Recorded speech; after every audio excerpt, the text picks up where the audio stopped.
So, Dante, today we're talking about an issue that I think hits home for you. We're talking about the potential dismantling of the Department of Education. As you know, the Department of Education has laws and protections for students with disabilities.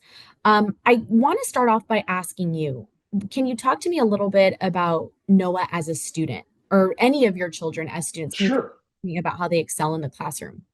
sure. Thank you for asking me that. I have a full range of children. I have a student who's currently in college right now, 19 years old, and all the way down to a 3-year-old. So I have the full spectrum of school agers, if you will, from elementary school, I got a middle schooler, and then, like I said, I have a college student. So, but to answer your question, when it comes to Noah and his other brother, Sir Dante, whom both are have intellectual disabilities, autism, and a couple of other disabilities, their learning in the classroom had been very uh, critical for them to get the needed skills that, sometimes, a regular run of the mill parent may not always be able to, one, afford or facilitate. Can you talk to me about how they are as students? Are they creative students? Are they particularly hardworking? What do they like most about school? Well, both of my boys are very, very into the manipulative side of learning. They love to get hands on. That's when you see that little spark in their eye. They're smiling, that they're in their element when they're able to do the hands on of learning. With their uh, disabilities, I would say the challenge sometimes is to, of course, sometimes keep them focused on a said lesson, unless they're, of course, able to do manipulative things or the hands-on types of things. Yeah, understood. Can you kind of give me your reaction to not having those special need resources for your students in the classroom? If the Department of Education were to be dismantled, we wouldn't see the resources for special needs students Correct. the way we do now. What's your reaction to that? Well, my reaction to that, of course, is a reaction of sadness, and it gives me great pause because, like I said, in the beginning, and to reiterate, many parents don't have access, whether it be financially, whether it be, just conveniently, that they would be able to obtain and access the different programs that are available, like the IDEA program, like the special education fund, and things like that. Those grants are, they're paramount to our children who have intellectual disabilities and other physical disabilities or learning disabilities that they may have, that they won't or may not be able to get or get at a level that would be, advantageous to them in their future. How do you think this would affect your boys' education? Well, I believe that it would have a very great impact on their education. And when I say great, I mean it in the most negative connotation as I can, because again, when you take funding away from certain programs, well, clearly those programs will start to see a decline, and they will start to see, a decadence that you would find to be a problem as they get older and later on in life. Like I told you in one of our prior interviews, one of the things that I noticed as a former law enforcement officer was a lot of the people that I would make contact with, you would end up finding that they had intellectual disabilities or certain, issues in their academic career that, segued into their adulthood. And it's tragic. Last time we had spoken, we were talking about the unfortunate incident that happened with Noah and his teacher. And I remember then you had told me there's just not enough resources in this school district for my son to be protected and still get the education he needs. Correct. And that's what kind of worries me is that if that was the situation back then, it's what could happen in the future with even less funding. So where do you kind Correct. of stand on that? How do you feel about that? Correct. I'm echoing you here that the problem will be exacerbated. It will get worse then we'll start seeing more and more children not necessarily being neglected because maybe their teachers or educators may not want to help them. They may not, again, have the resources or the necessary funding to do it. And then, things like having oversight. Like, with my son, he was in a general population classroom when maybe he should have been in a special education classroom where there are cameras in the classrooms. But I fear that if programs like that aren't being funded, well, the schools will probably retort by saying, well, we don't have the funding to provide cameras or other protective measures for children with disabilities.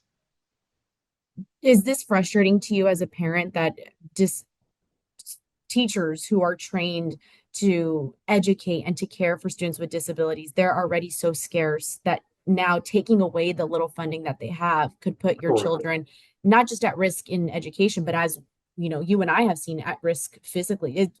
Correct. How do you feel in that realm? Devastated, to the point that I probably hadn't divulged this to you, but in the past month or so, I and my wife had made the decision to homeschool our younger children now because of the fear of what we've also observed and the things that are starting to transpire right now with the lack of protection and care and just like I said, the resources that they would need to even have a successful academic career in a traditional school system. So now we have implemented our own measures, and that is homeschooling them. One of my last questions for you, Dante, is what do you think schools should have to better support your children, whether that be additional funding, more teachers? How can the school district be better? I would say, of course, funding, right? It takes money to do the things that are needed. It doesn't just fall out of the sky. Teachers know it. I've worked alongside teachers for many years in multi districts in different states.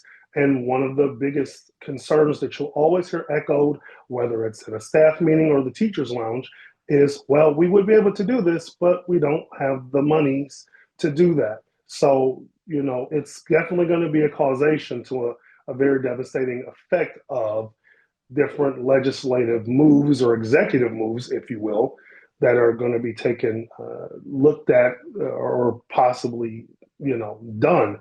And I really feel very saddened and disheartened by the policies and different things that are being implicated here. Do you think that this will put children at risk? Extremely. And I know I emphasize a lot about my elementary school kids, my kids with intellectual disabilities, but I'm also looking forward to our 19-year-old son who has aspirations to be a doctor. Most people in our country, we're not the 1, 2, 3% of Americans who are, six figures and above, millionaires. So we look to the government, with which of whom relies on us to do work and complete different, career goals and to make America what it is. Well, they will have less of a chance to obtain those things if they take the necessary funding, grants and Pell grants and different, like how Texas has Texas State Education Grant. People who are wanting to be educated will fear that they will be so indebted in getting that education that they may not look forward to getting that education, which now places them in a position to where now they can't get certain jobs because they didn't have that financial access while they were in their 20s. So now they're in their 30s and 40s. And then now they're in a position where it's going to be a perpetual, decline in their economic resources. And then, we'll start seeing higher levels of impoverished demographics. And that's scary. I completely resonate with you on that. Dante, is there anything else that you want to add that maybe I haven't yet asked you, but you think is important to mention? Again, I'll just echo what I've already said. I believe the programs that the Department of Education have set up were with good intent. I believe that bill was passed in the 70s by now late former President Jimmy Carter, when he set up the Department of Education, and to dismantle or uh, in a sense, minimize or discredit a department that holds so much value. It is very disheartening, and I really would love for our legislators on both sides of the aisle to come up with a plan that would be advantageous for both parents and well, we all are in essence taxpayers, but all of us to find a way to make this a program where everyone has some level of benefit to the path that the Department of Education is taking. Thank you for watching. Please hit the subscribe button and get the latest news by downloading the CBS Austin News app.